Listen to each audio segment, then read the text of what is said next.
Hello, my name is Thalia Micah. Welcome to the Institute of Integrative Health Specialists. Today we have a special guest for you, Dr. Guangming Li. We are having a conversation about annotations of acupuncture sites. Thank you for joining us.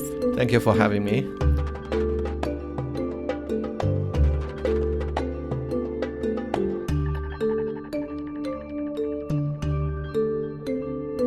Today we'll be talking about RE17, also known as Shānzhōng Shui.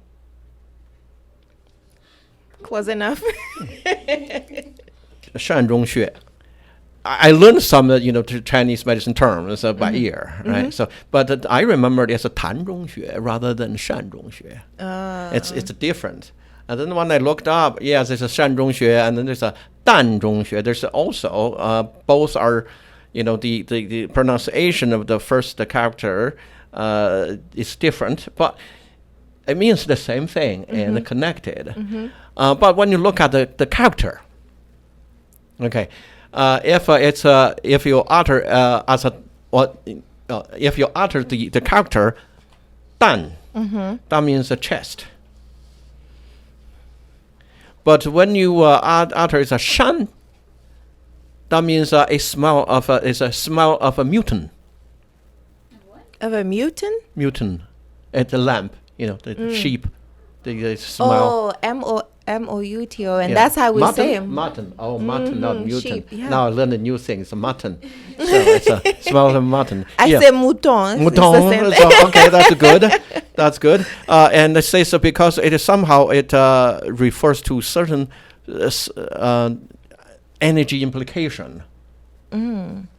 I've read it, but I don't remember that. It is something that actually refers to not the place, not the chest, but some kind of a energy form, and it has certain there's some certain also it's a functionality for some kind of inner organ things, and they have some kind of smell. So they use that to refer to imply, rather than the position only. So at that point, it's actually considered the seat of qi. Like when you really want to activate energy, this is where you go. We had a conversation earlier.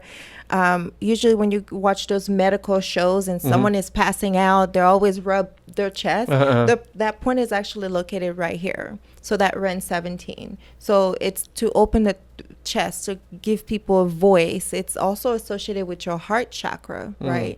So it's quite interesting. Yeah, but the 中 means inside. Yes. Inside. It's not on the surface. It's inside. So that's called a 善中学 or 淡中学. Where 谭中学, that's okay because like a mutant, right? Mutton, we can.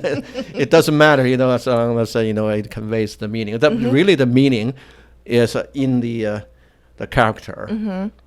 I see we have two different characters. Yeah. This is a 檀木. It's a kind of a wood. It's with some kind of special fragrance. Yeah, it's 檀木. But this is a 山. This is 山. So this radical refers to something about flesh, something like that. But this is about a wood. Tree or something like that. So I think that I think both are used.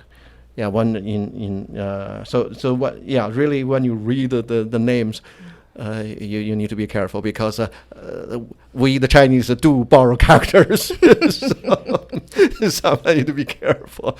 So these are the let's say the lexical meanings. Of these characters, and when they put together, of course they form to convey different meanings, right? As in the Chinese medicine. Actually, when I looking at these things, I felt pretty excited. I mean, hey, this is interesting, I'm more excited now that we get to do more of these because it just makes more sense to actually understand what they mean.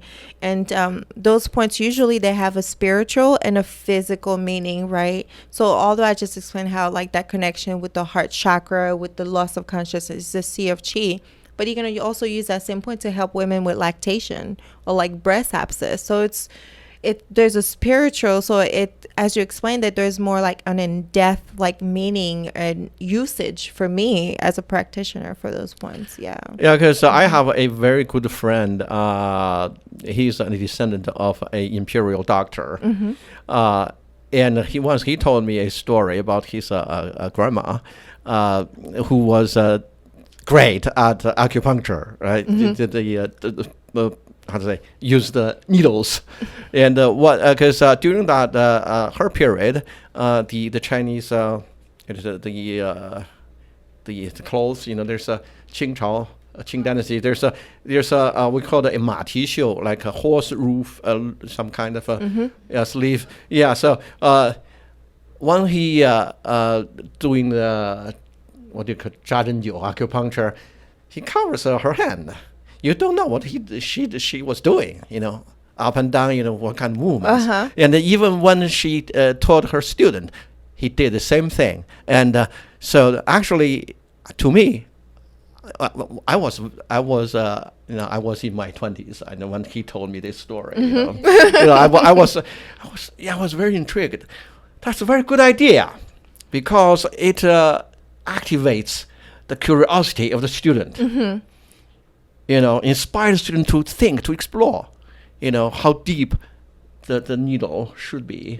And how it should be turned. The rhythm. Right. Because different manipulation means something. You can be reducing if somebody has an excess of something, or you can be like tonifying with, say, if the person is deficient. So when I look at the word 穴, I thought about that immediately. So really it's pretty enlightening something for me. It was for me too, as well. This was amazing. I can't wait for the next ones that we do.